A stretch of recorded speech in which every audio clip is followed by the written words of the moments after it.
Now I get to take some time to introduce our speaker, and I'll say just a few things off the cuff, kind of, to start off. Is Stan Senner was kind of a legend in the environmental studies program. I was a part of the environmental studies program and graduated in the 80s. Stan graduated in 1973, and I always heard this name. This guy was at, now I've forgotten, Hawk, what's the beginning? What's that? Hawk Mountain Sanctuary. I heard that, and then I moved back here in about 93, and I heard about this Stan Senner in Alaska, and so I'm so glad that I got to meet Stan, and he's been a part of developing the exhibit. He's gotten a couple chances to read some of the text, and we're very glad that he can come and be here today. He is from Missoula, Montana, and both he and his wife, Pat, are here today, and his program is called Birds and Birders Connect Kansas to the World, and of course it's a part of our exhibit, Day with the Birds, Community Science, and the Audubon Christmas Bird Count. Now, before Stan retired, he was working for the National Audubon Society. He spent about 30 years working there in a number of different roles. And prior to that, he also worked for the Wilderness Society. He was a staff member for the United States House of Representatives Committee on Merchant Marine and Fisheries. He was the executive director of the Hawk Mountain Bird Sanctuary in Pennsylvania.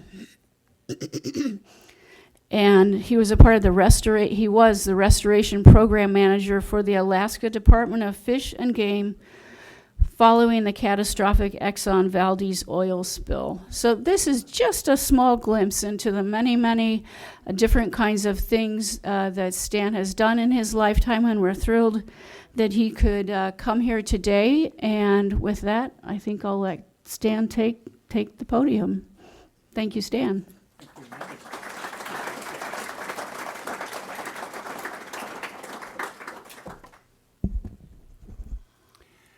Wow, what a great crowd.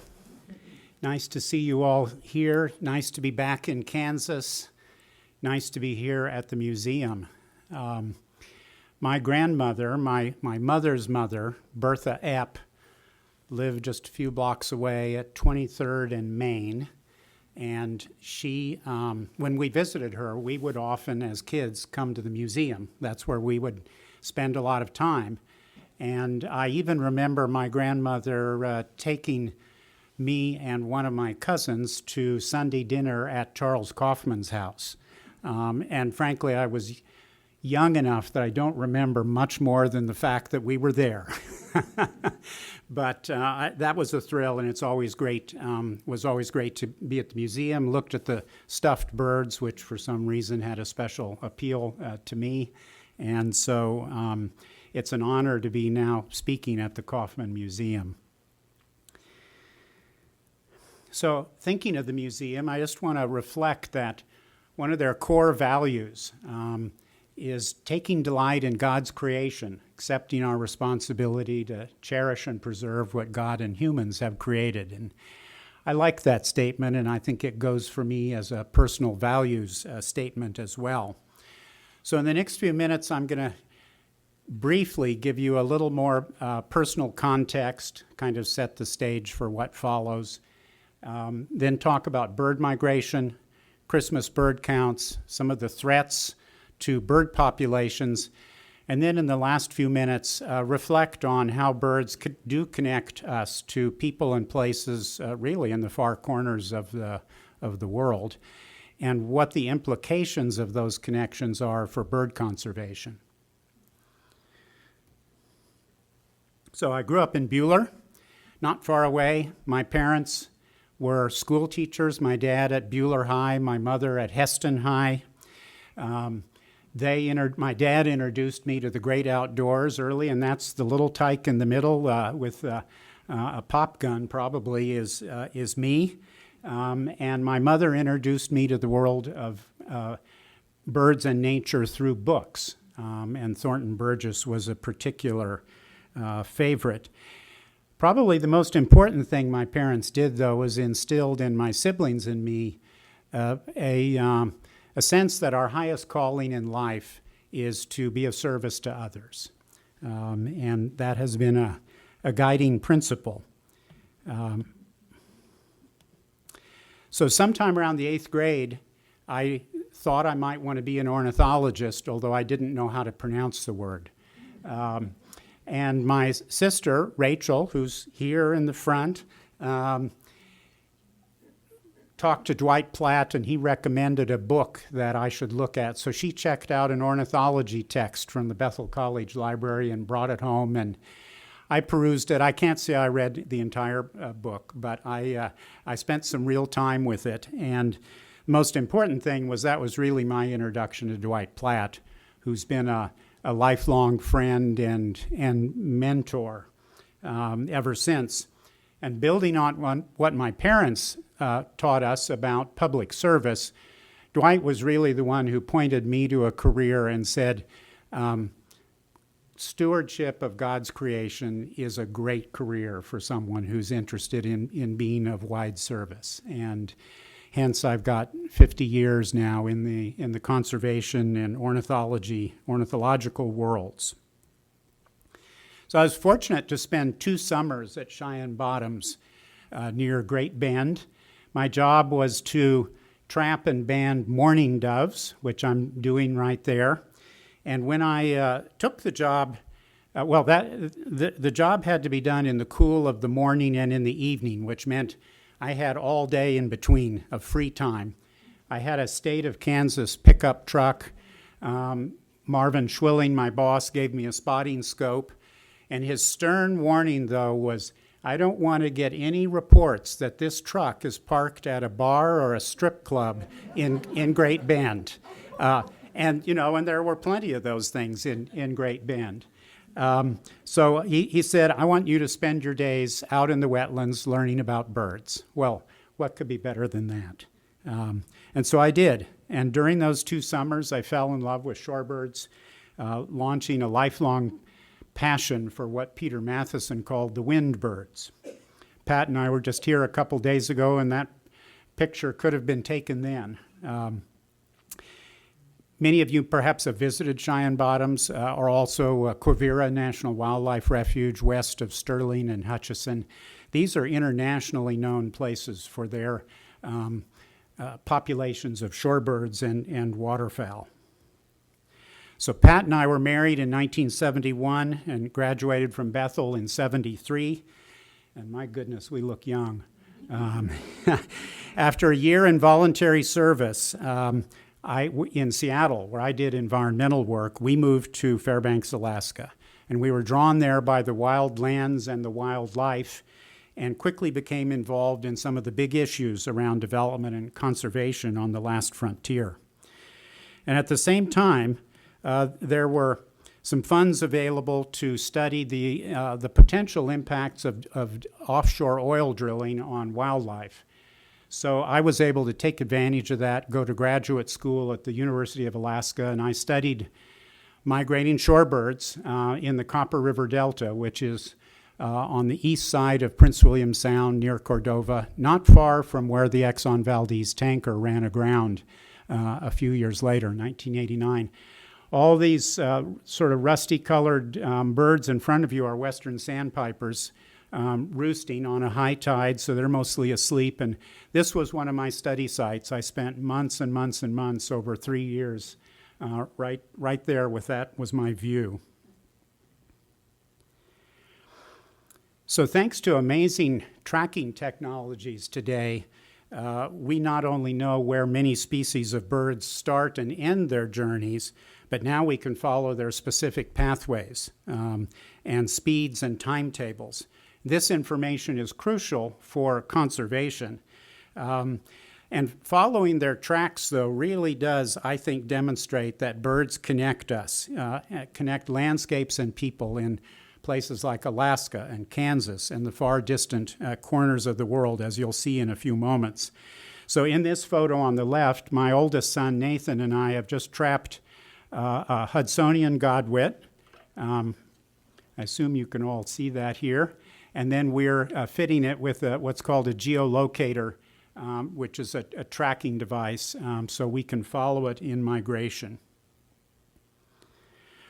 Well, the Hudsonian godwit is one of the world's champion long-distance migrants, and it passes over or stops in Kansas in its spring migration.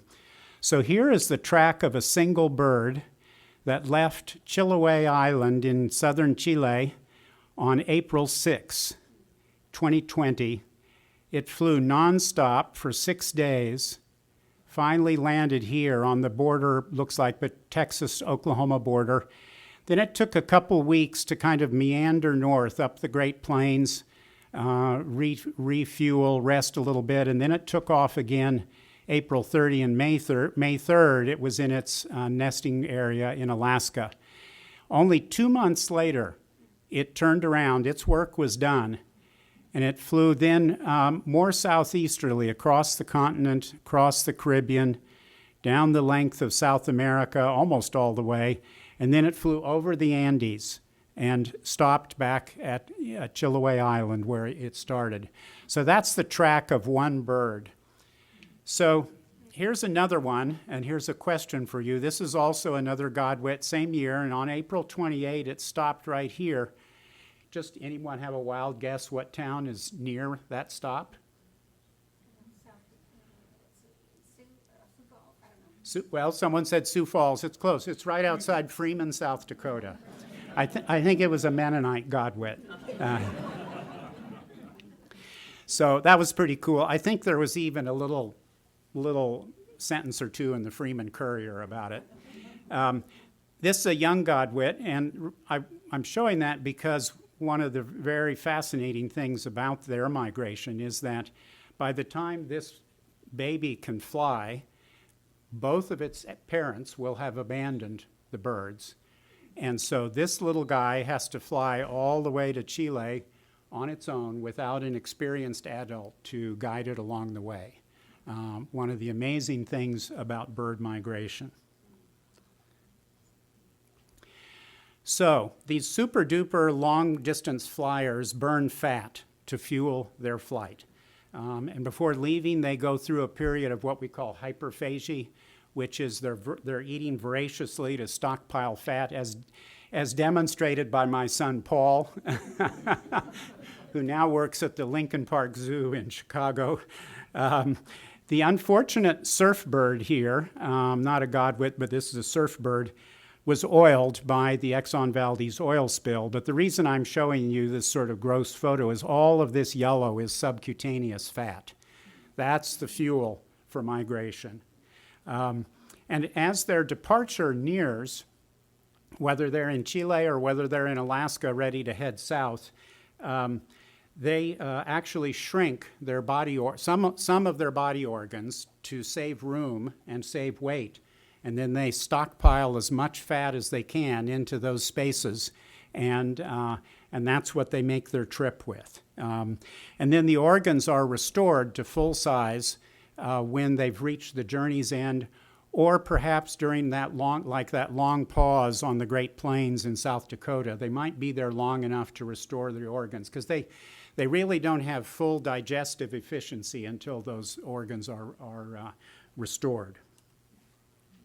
So even tiny birds, like ruby-throated hummingbird, make long overwater flights, 20 hours across the Gulf of Mexico, and they stockpile fat to do it. Think of a Vienna sausage with wings, and that's kind of what a fat hummingbird would look like. And then the blackpoll warbler here is another champion flyer, weighs less than an ounce, but it doubles its weight, and flies nonstop across the Atlantic from maritime Canada or the New England states, all the way across the Atlantic to northern South America. And for any of these birds, even these little ones or the big ones like the godwits, if they're flying over water and they are forced down by bad storms, which increasingly are happening, or if they simply run out of fat, perhaps fighting unfavorable winds, they have no choice. The ocean below awaits, and they cannot land on the water and survive. So it's do or die when you're out there over the Atlantic or the Pacific Ocean.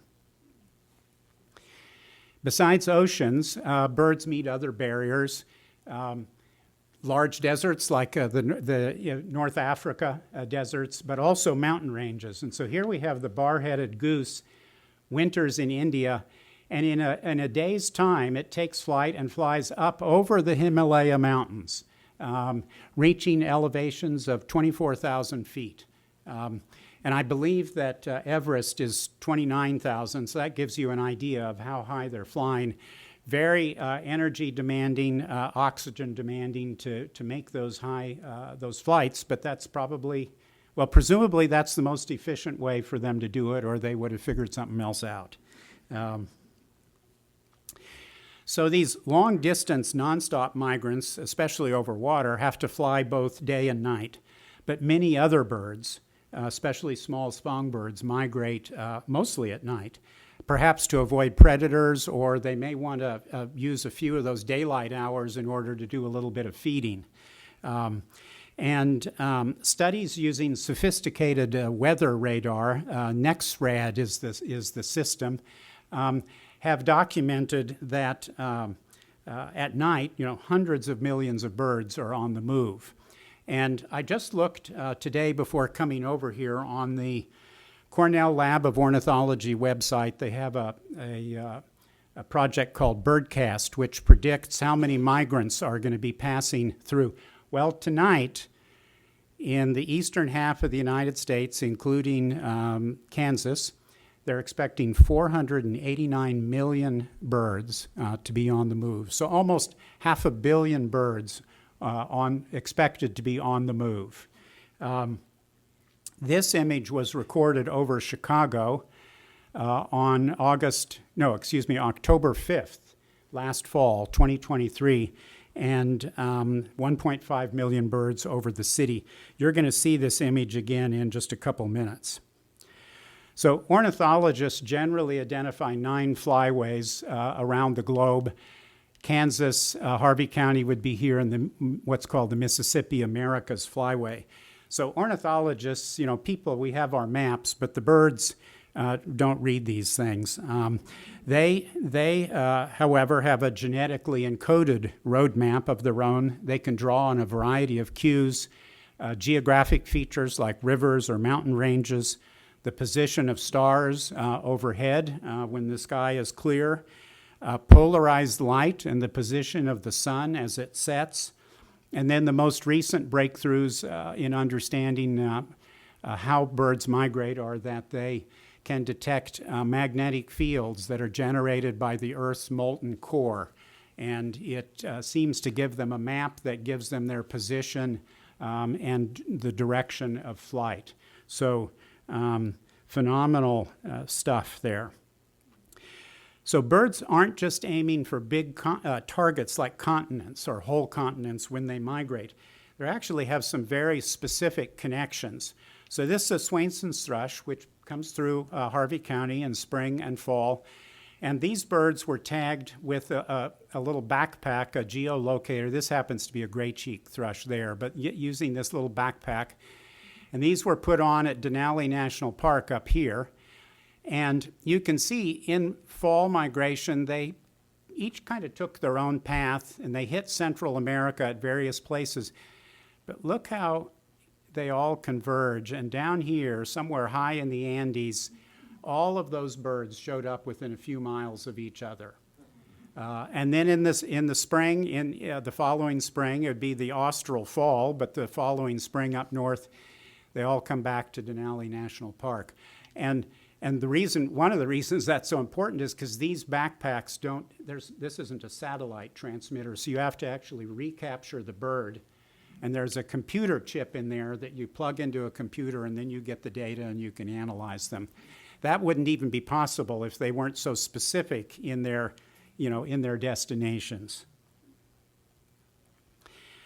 About half of all North American migrants or breeding birds leave Canada and the U.S. During the northern winter. but not all of them make flights deep into South America like the Swainson's thrush or the godwit.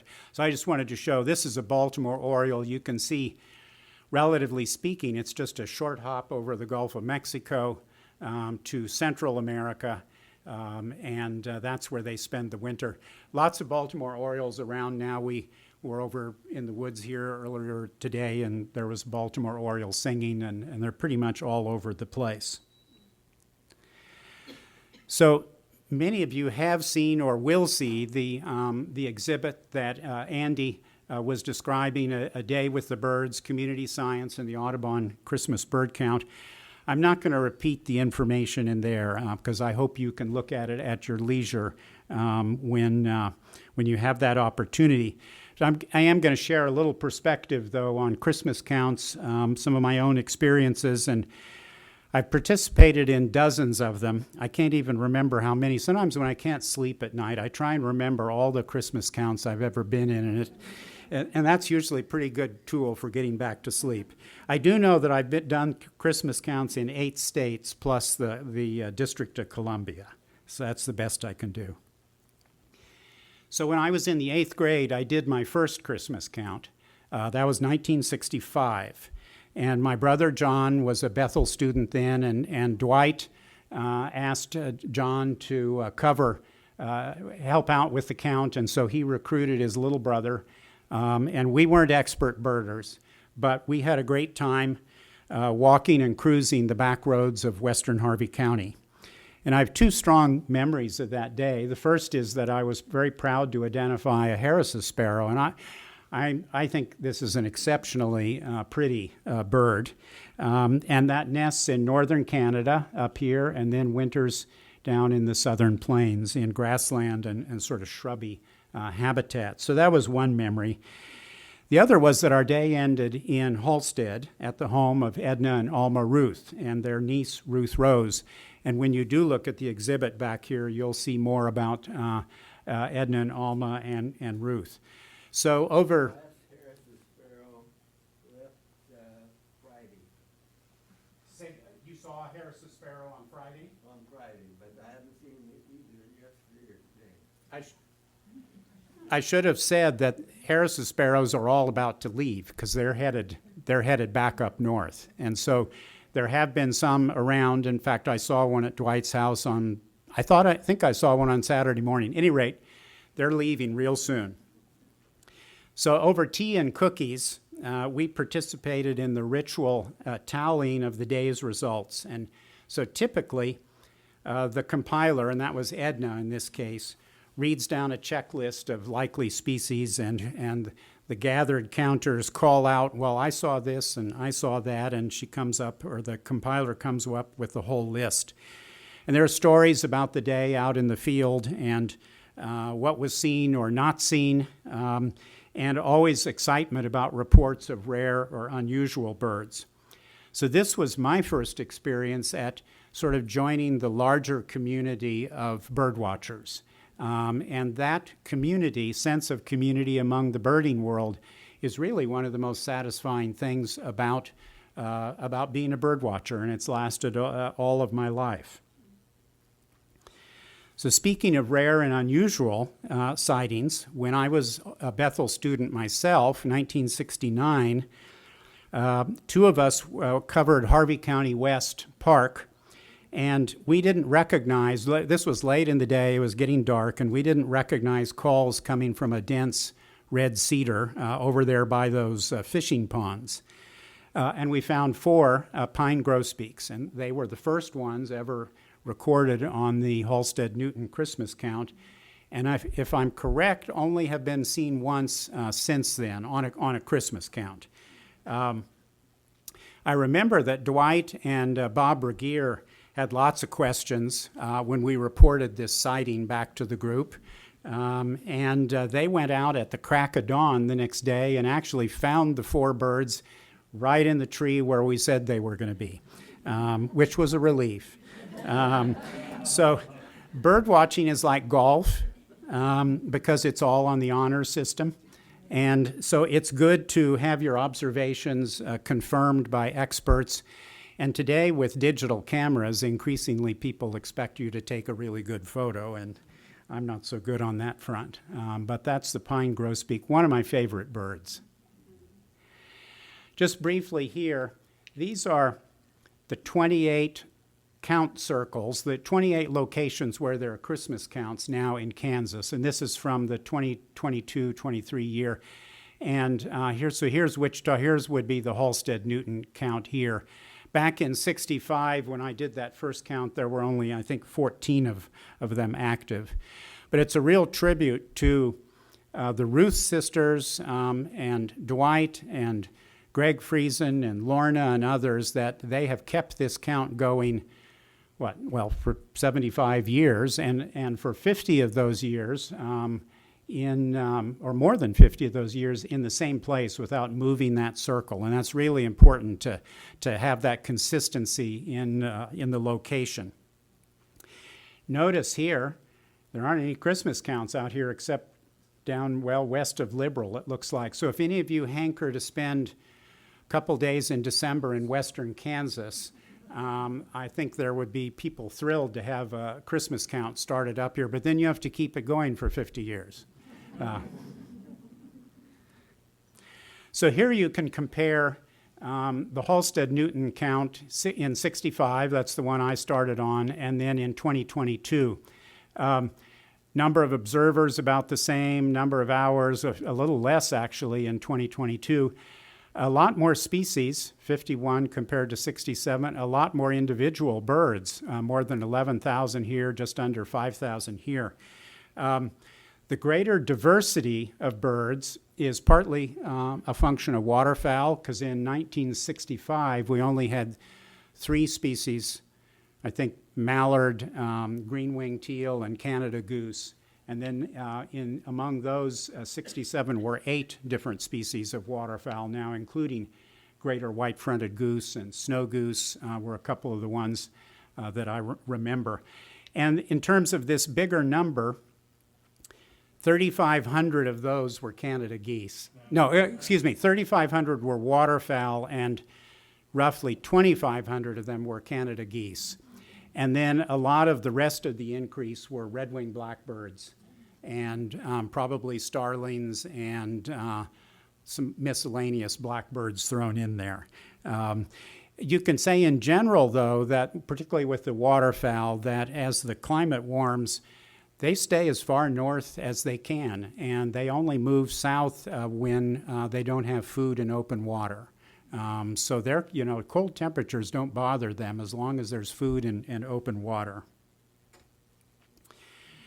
So although the diversity and numbers of at least some birds recorded on the Halstead-Newton count have increased, there are smaller numbers of many of the familiar prairie birds. And I'm only giving a couple examples here.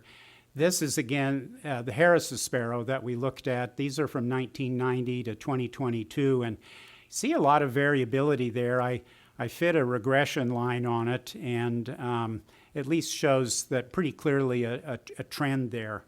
And Harris's sparrow is one of those birds that's said to be at a tipping point, which means it has lost more than 50% of its population since 1970.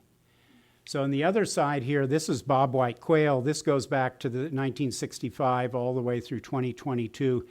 And this trend is very much consistent with what's happening to bobwhite throughout their entire range. So nothing unusual here. They're just mirroring that larger picture. Well, many grassland birds clearly are declining, but some birds are changing their range. They may or may not be increasing or decreasing, but they're changing their range. So here's my prediction for the next new species to be seen on the Halstead count, which is a greater roadrunner. They are now seen year-round, at least in small numbers, over near Hutchison. So not far away, and there isn't a Christmas count in Hutchison, which is too bad. And just for fun, another example of a changing range is the common raven, which now is nesting in the southeast United States. And I doubt that anyone here would come up with the reason why. Well, it's cell phone towers. because they like to nest on cell phone towers. They're such a convenient platform, and they have a commanding view of the world, and so they're extending their range wherever there are cell phone towers. I thought that was pretty funny. So people sometimes question the sort of scientific value of Audubon Christmas bird counts.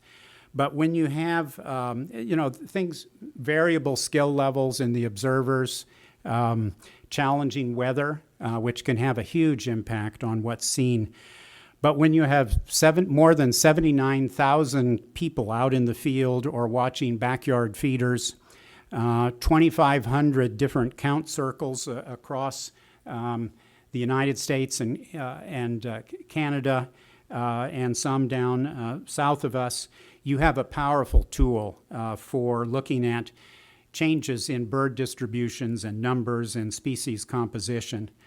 Unfortunately, the total number of birds seen in this 22-23 count, which is about 40,300,000, was one of the lowest recorded in decades now. So that's scary. So like the proverbial canary in a coal mine, that low Christmas count total confirms, I think, what a lot of birders have been sensing for a long time, and that's that there are fewer birds around, other than Canada geese and red-winged blackbirds. And you can see here grassland birds and shorebirds are those that have declined the greatest, and you can look on down the list. You probably, or some of you, are aware of a paper published in Science magazine in 2019 by Rosenberg et al. That documented the loss of 29% of North American breeding birds. That's nearly 3 billion birds since 1970. So the Christmas count data were actually used in that analysis among various other sources. I'm not going to spend time on this because, again, this is content in the museum, but just to say that back in the late 1800s, early 1900s, the two big conservation problems here in North America for birds was the unregulated hunting of waterfowl and shorebirds, which ultimately was one of the reasons the Eskimo curlew is extinct, and then the taking of egrets and herons and other birds for their plumes to adorn ladies' hats. And you can read all about that in the exhibit at the back. So today, though, things are more complicated because there are many, many more ways that birds die, unfortunately. And I'm not going to talk about each of these, but communications towers, oil spills, automobiles, oil sump pits, wind turbines, and others. Collectively, several billion birds die a year from these and other human-related causes, including our friends the cats. And there are estimated to be 100 million pet cats in this country, and then there are feral cats in addition. And there's just no question that that cats outdoors are very effective predators. And here's a dark-eyed junco, and so they're not, getting house sparrows and starlings. They're getting a lot of our native birds that we really care about. So bird mortality from these sources, can be reduced, but it takes public education, it takes willpower, political will, and it takes money. So now you see this image again. So what I didn't tell you before is that, I missed a sentence here. So on a foggy morning, October 5, last fall, our son Paul sent me a text early in the morning. It was earlier than usual, and that always made me worried. I was thinking, oh no, something wrong. Well, he was saying, Dad, I just stepped out the back door of my condo in lives in the heart of Chicago, and he said, there are birds everywhere. I can hear them overhead. I see them all over. And he was very excited and thrilled. Well, a couple hours later, he had to text me again and say, in the fog and the rain, McCormick Place, which is one of the buildings down on the lakefront, had 1,000 birds killed when they collided with the building. And that's just one building. So you know there were other buildings with other kills. And so I don't think I've heard an estimate of the final number, but it's staggering. I think I failed to point out that this red here is fog and rain, and the birds are here. So this is what these conditions are, what a birder would call a fallout, which simply means that a lot of birds are brought to ground because there's bad weather. And so in the fog and the rain here in Chicago, though, birds coming to the ground were colliding with buildings because they couldn't see them. Often lights on buildings actually attract birds. To think of a moth coming to a light. Well, birds at night are not much different. So again, all of these kind of things can be addressed. There's structural measures that can reduce the mortality around buildings. There are lights out campaigns. But it takes, again, education and will and money.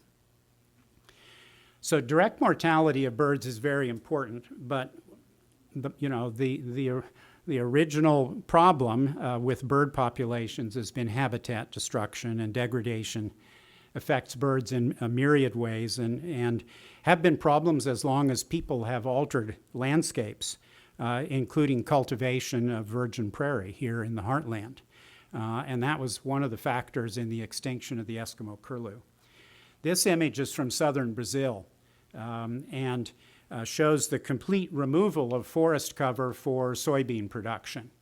You can't get much more stark difference in those two habitats than what you're seeing right there.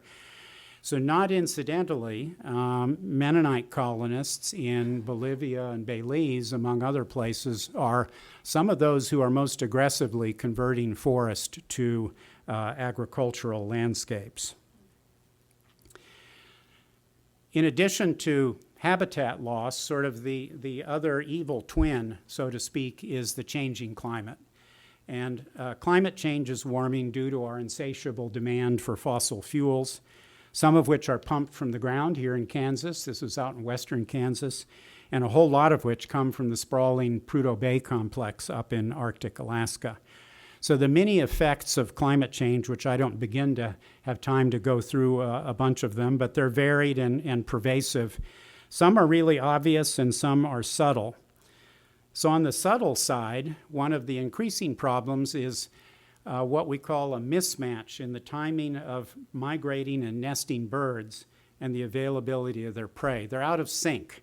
And the best way I can explain it is that birds time their egg laying and the hatching of their eggs to match the peak availability of their prey. And baby birds, for the most part, need protein-rich insects in order to thrive. And so eggs are laid at a particular time because that's supposed to coincide with when the insects are really hatching. So that's particularly a challenge for this bird, or for what we call precocial birds, like this baby godwit.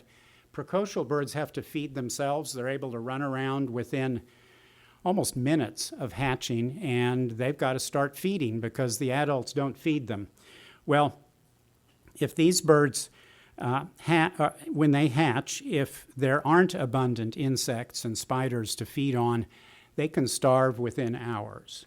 Or if there's some food and they don't starve, their growth can be stunted and their survival compromised. And it's actually well documented that the beaks of some Arctic nesting shorebirds are now shorter than they used to be because they're simply not getting the nutrition they need. More obvious impacts are things like changing precipitation patterns and increased evaporation, which in combination with intensive use of water for irrigation and to a lesser extent urban areas mean that places like Great Salt Lake here on the left are in crisis due to lack of water. And looking at the dry riverbed on the right, I'm sure many of you remember when the Big Arkansas River used to have a fair amount of water in it. I don't know that it always ran 12 months a year, but there was usually water in the Big Ark. And driving across the state just recently, a few days ago, we saw lots of river bottoms where you were seeing lots of sandbars and things that, that once upon a time I think wouldn't be seen. And places like Cheyenne Bottoms and Quivira had access to more or less ample water because they weren't competing with that intensive use of water upstream for irrigation, including all the way up into Colorado. And then, so irrigation and the drying effects of a changing climate are causing, wreaking havoc. So we look here, this might be an interesting photo. This is a satellite image, western Harvey County. Here's Newton, here's Heston, and Halstead would be down here. So all of these circles are center pivot irrigation circles. And the ones with crosshatching were there in 1986, which is the first year that there was good satellite imagery available. And I didn't count these, but it looks like maybe 10 with crosshatching. Then all the others have been added since up to 2022. So you can see a big increase in use of center pivot irrigation. And I don't know anything about Kansas law anymore about monitoring and protecting groundwater and conserving groundwater, but in 1972 I took a geology class at Wichita State University, and I always remember the professor telling us that Kansas was mining its water and that it ultimately would pay a price for the way it's using water. And I'm sure that no criticism here of any of the wonderful people in the ag world who are using these, but I do worry about water supply, particularly groundwater, in the long term. What's the sustainability of our water use both for people and birds? And then there are a lot of clean farming practices that I associate with intensive agriculture that are not especially bird or wildlife friendly. And again, these are people trying to earn a living and feed the people of the world. But everything has a consequence. Everything's tied together. So the ranges of eastern and western meadowlarks overlap in the Great Plains. And I've got here graphs on breeding bird survey data. These are eastern meadowlarks here, western meadowlarks here. And the take-home message here is that, and these are for all of Kansas. Now, this is not Harvey County or anything.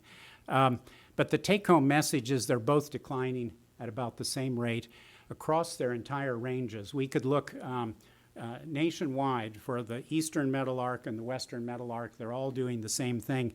And that ought to be sending out alarm bells. Think again of the canary in the coal mine. Drying conditions and clean farming practices may be part of the problem for meadowlarks in Kansas, but another one is almost certainly the invasion of woody vegetation. So we'll dwell on this just a little bit. So first, there have been a lot of changes to our prairies, starting with the simultaneous removal of bison and Native Americans who used fire to maintain grasslands because that's what the bison needed to thrive. So we got rid of the bison, we got rid of the Native Americans, as a force in the landscape. But now we can add this invasion of woody vegetation. So this is year 2000, and the dark red here indicates the severity of the woodland invasion. So look in 2000 at there's some red. We'll look here in 2018, only 18 years later. Look at how much that red has advanced, both north and south and to the west. And one of the worst is the eastern red cedar. So in part due to a century now of planting shelter belts and hedgerows around our farms and fields, and in more recently the popularity of country living. People want to move out to the country and have their little acreage, and which is a wonderful thing, and I would enjoy that, but often those lands are then taken out of production and not maintained, and suddenly you've got red cedars all over the place. And with as little as 10% tree cover, grassland birds will stop nesting. They don't want to be near trees, in part because predators use those trees as perches. But also, the greater the tree cover, the lower the diversity of insects, and it affects amphibians and reptiles, and a whole array of things. And it's not just wildlife. Livestock producers lose $4 to $5 billion a year because invading trees reduce the amount of forage for livestock. So there's a real economic angle to this.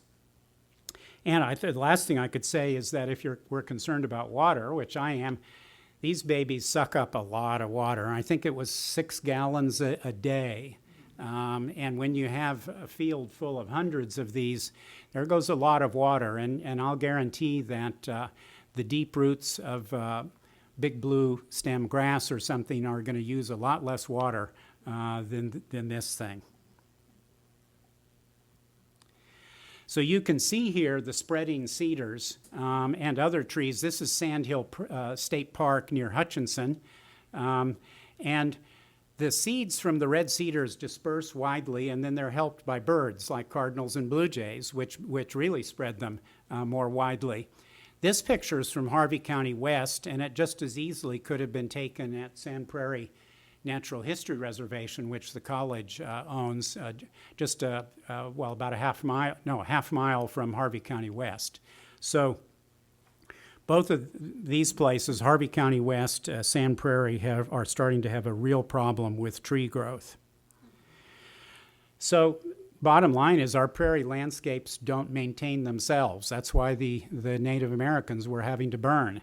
And so controlled burns, as here, mechanical removal of trees. You can ask Lorna Harder about the hundreds of trees they've removed from their property out north of Heston. And grazing by cattle or sheep or goats. All of these are tools to limit the encroachment of woody vegetation. And ironically, there's a public safety aspect to this. And cedar trees really burn. And so if you have an area, for example, surrounding a farm, and you happen to have a fire in those cedar trees, it's a lot harder to keep it away from human habitation. And so there is that public safety angle to this. So Harvey County has a comprehensive plan in 2001, and I understand it's being updated, and some of you here may know way more about it than I do. I don't know where it stands, but I just took a look at it and noticed that it raises concerns about groundwater supplies and rural preservation and residential development spreading into agricultural land. But the plan doesn't mention wildlife habitat, invasion of red cedars and other trees, or preservation or restoration of native prairies. So perhaps some of these issues are on the table for discussion in the revision. I don't know. If not, there's opportunity for people who are concerned about birds and natural areas in Harvey County to speak up. So Harvey County doesn't have an Audubon chapter, but residents who care about birds and prairie habitats can think about ways to encourage or to engage county planners and elected officials. In this photo, Audubon staff in the Chicago area invited their local congressman out to go on a bird walk as a way to engage him and make his acquaintance and share thoughts and concerns. So bird conservation is something that needs to and can happen in your backyard, in your town, your county, your state, and so on. But the reality is that no matter what we do locally, for those birds that are long-distance migrants, conservation needs to address their entire range. Their movements, in this case, semi-palmated sandpipers, which you can see here in Kansas, nesting in the Arctic and wintering in northern South America. So conservation needs to span the entire range of that bird. And we now know so much more about where birds go. And one of the one of the positive things about that is I think it gives us the opportunity to get acquainted with the people and places where those birds are spending their time when they're not with us. And with that opportunity comes the responsibility to understand the challenges that the people and birds in those distant places face. So the late Tom Lovejoy said, if you take care of the birds, you take care of most of the big problems in the world.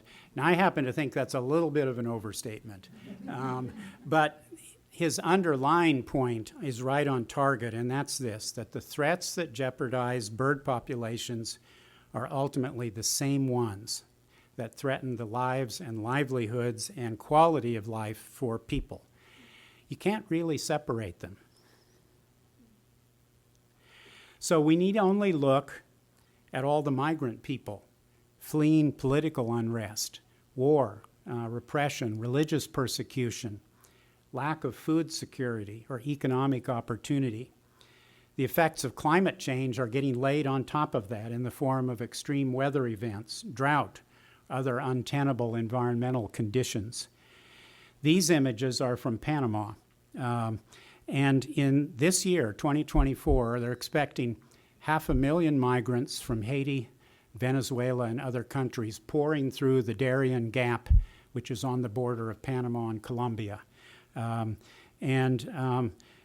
You know, they're seeking a better life, and ultimately their problems are our problems, and many of the same conditions that cause people to flee are also causing problems for the birds. So I want to close with just a few sort of broad observations, things I've learned along the way. First, it's not appropriate or useful to pit birds against people. If you do that, the birds usually lose.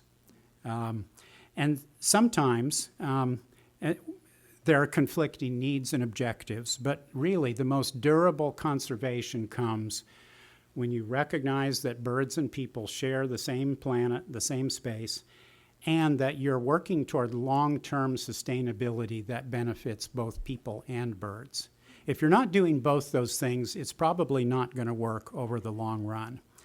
So in Panama, this is Panama City in the background, the loss of intertidal mangrove habitat, like this lone mangrove here and more thriving ones right here, that loss of mangrove habitat now makes the city of Panama vulnerable to storm surges and sea level rise. And I've walked on this beach. There are only a few feet between downtown Panama City and the tide when it comes in and cover those flats. So the city is increasingly vulnerable to sea level rise and storm surges, and the loss of habitat threatens millions of birds that use Panama Bay, and it threatens the livelihoods of people like this who are catching fish and digging and shellfish and they're doing it for their own sustenance as well as to make money.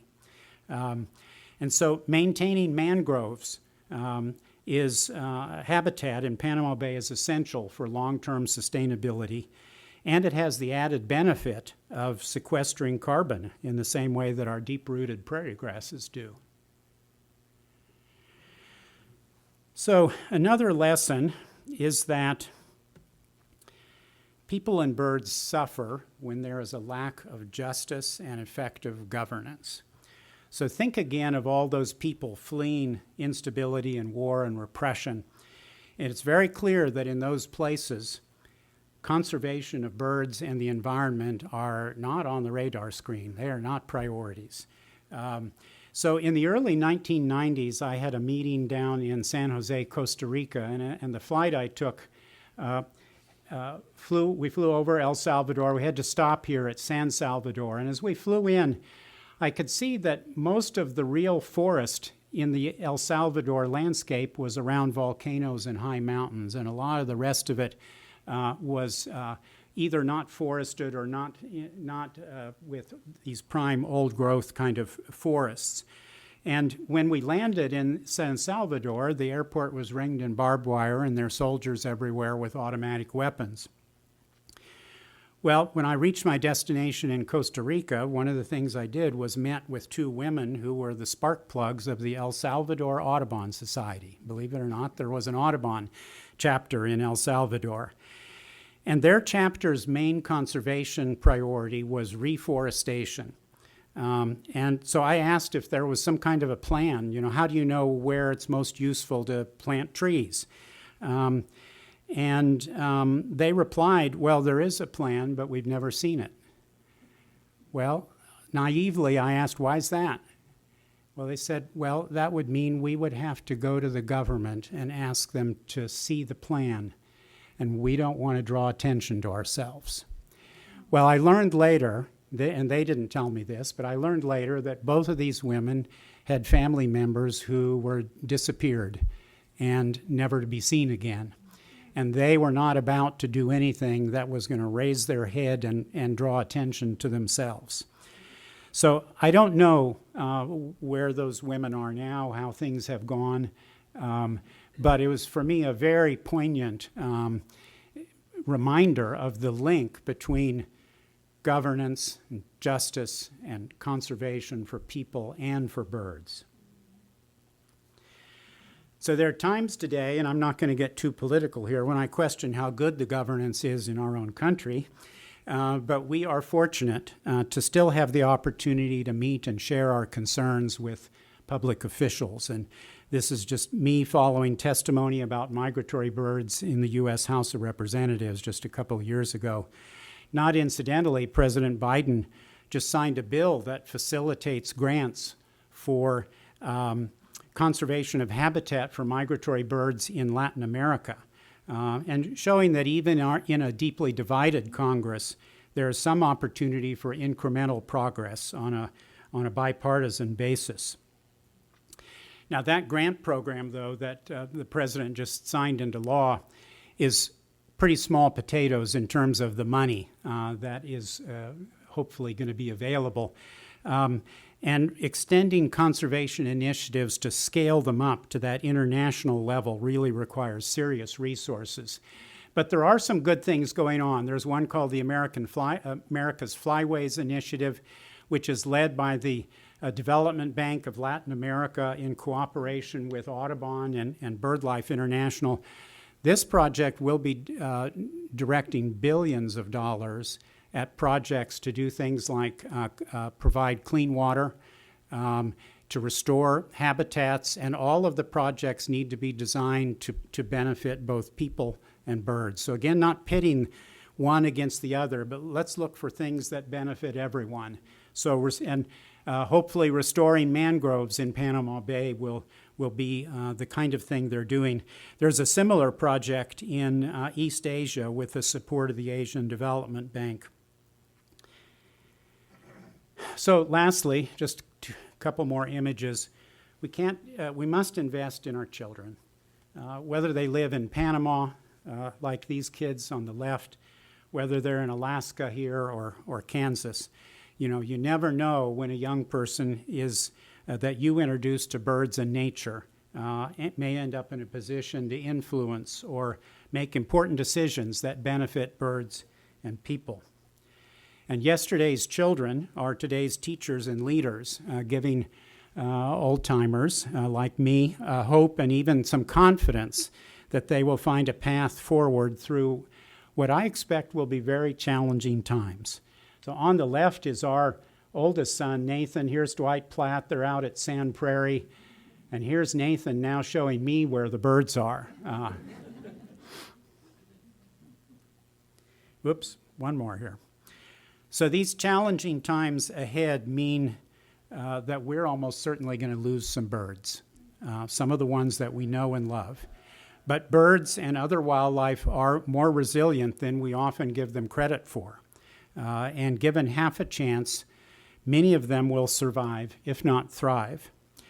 The other thing I'm convinced of is that the more our children and grandchildren know about birds and how those birds connect us to these distant people and distant landscapes, and the connections between people, birds, and the environment, the more they know about those things, I think it will enrich their lives and it will make the world a better place.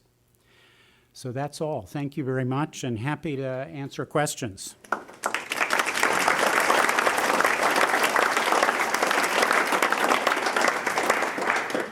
Thank you so, One thank right you there. so much. What's the center point of the, okay, yeah, what's the center point of the Halstead-Newton bird count? Just curious. It's north of Halstead and east of Newton, just a few miles, but I can't, I could give you the coordinates somewhere, but off the top of my head, yeah. Yeah. Dwight, you don't remember, do you, or Lorna? Okay. Lorna, where's the center of the Halstead-Newton bird count? It is north of Halstead. I just redid those coordinates last year. And it's west on like 34th or 35th, something like that. It goes from like Heston on the north to Halstead in the southwest, east part of Newton, Santa Prairie on the west. Okay, I'm not going to be able to repeat that at all, but it's north of Heston. I got that much. North of Halstead and west of Newton. Halstead, I meant, yes, Yeah. Halstead. Yeah. Okay. I was struck by the Godwits movement. It went over the ocean, but then it came down over the land. Why wouldn't it be safer to stay over the land the whole time? Could everyone hear that? Can you hear that in the back? Could you hear that in the back? Okay. For one thing, it's longer over land. So they're the hypotenuse of the triangle they're cutting across. And there are fewer predators out there. They're flying day and night, and it's just the fastest, most direct way to get there. Yeah. Other questions? With regards to those long migrations that you've been talking about, can you say something about the amazing respiratory system of birds that allows them, I guess, to do that? I've never been able to figure it out. I am not a physiologist, and so I can't give you a great answer except to say that they're extraordinarily efficient, and their ability to that oxygen exchange. And think of the birds that are going over the Himalayas. They've got to be really highly efficient. It's some kind of circular breathing, isn't it? Well, there is that, and they've got their heart is big for their size, probably bigger than their brain. But that's I'm not enough of a physiologist to give you a better explanation. Yes, sir. Stan, you talked about Christmas bird counts. Could you speak to other citizen science programs? Yeah, it's become more than a cottage industry. They're springing up, everywhere in various forms. And at Audubon, which I would be most familiar with, they, for example, have picked certain bird species that they believe are indicators of changing distributions due to a climate. Some of them are bluebirds, for example. And then they have people sign up across the country to specifically be going out and watching for bluebirds and reporting the dates when they're seeing them. And that's all citizen science driven. It doesn't take a lot of expertise to be able to go out and identify a bluebird and report its date. One of the interesting things that's going on is some people no longer use citizen science. It's now community science, because the implication for some people was that you had to be a citizen to do it. And they don't want that to be a barrier to participation. I don't think I'm going to comment whether that's going too far or not, but that is the general thinking, and that's why the exhibit here is community science rather than citizen science. One of the this goes back a little ways, but one of the most effective things that Audubon ever did, and this was some years ago remember when acid rain was a big threat, and rain from like coal-fired power plants was becoming acidic and falling on the land. Well, Audubon sent out thousands of volunteers with litmus paper, just plain old litmus paper, to test puddles of rainwater. And it was amazing how acidic it was. And then they were all writing their congressman to say, you got to do something about this acid rain, and here's the proof. And so that was a really powerful tool or a use of citizen science, community science. So it's an important thing. And you know, one of the things it does besides gather useful information is it's a tool for engaging people. And engaging young people, people of all ages. And when you've participated in one of those programs and you've seen the results and you get a report that shows what everyone else is reporting, you're sort of invested in it, and it makes you want to be part of the solution as well. I may be a little bit uneducated, but remind us why these birds seek out two sites at the top end and the bottom end of the globe. What is it that requires them to go why so far? What is it at these two locations that is so special in one and the same year? Well, there's several reasons. One is that long-distance migrant birds are often seeking out the same type of habitat at both ends of their migrations. And that is best explained as an example of Swainson's hawks, which are here in the prairies. And in the winter, they go down to the pampas of Argentina, where there's very same habitat. And so, yes, it means they fly a long way to get there, and they're flying over forests and, you know, everything else, but the two places have the same kind of habitat. So there's that.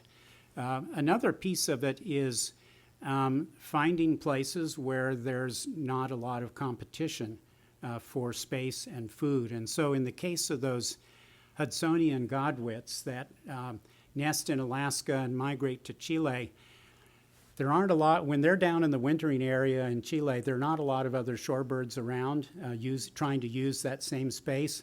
If they'd stopped in San Francisco Bay, there would be potentially hundreds of thousands or even a few million other shorebirds in the same place. So they're spacing themselves out in the landscape. Yeah. Yeah, we have the wonderful tracking technology, but it hasn't told us what they're thinking yet. Any other questions?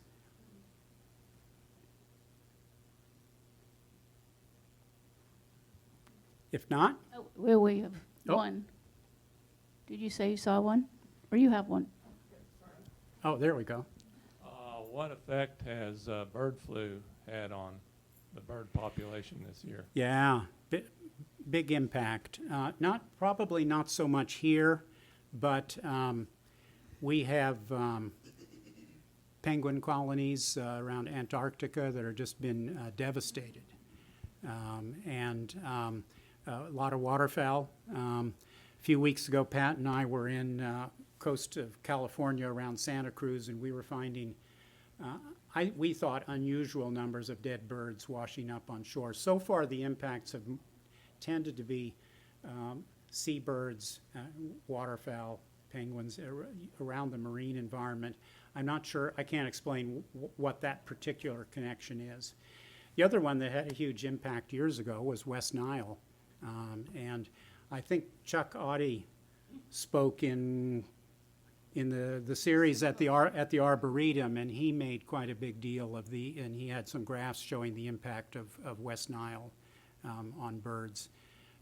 Some of those have recovered and probably some haven't. So disease is certainly a real factor, yeah. What are some of the positive things that we can be doing that aren't too complicated? Well, Jerry, you're a financial advisor. We need a few $1 billion.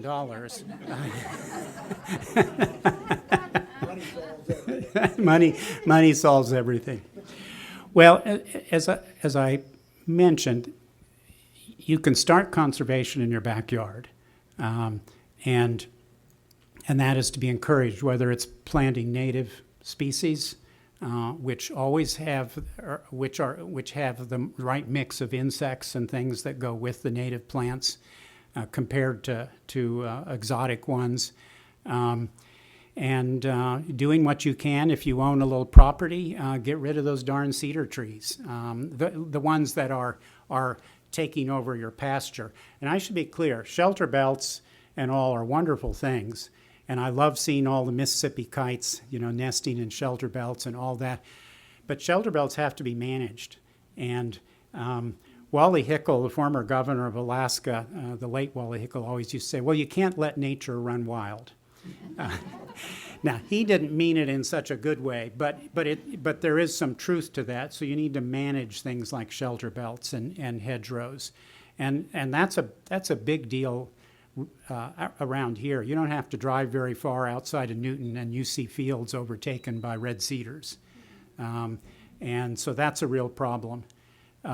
So those would be two kinds of things, but again, they do need to be scaled up and support the Audubon chapters, write your congressman. All of those things help. And that bill that President Biden recently signed about grants for habitat protection in Latin America wouldn't have happened if there hadn't been concerned bird watchers who were encouraging their member of Congress to support it. Great. Well, thank you so much, Stan, and we're so glad you could be here. And I think Stan's willing to stay and answer questions if anybody wants to talk to him absolutely. individually. Happy to be here. Thank you so much.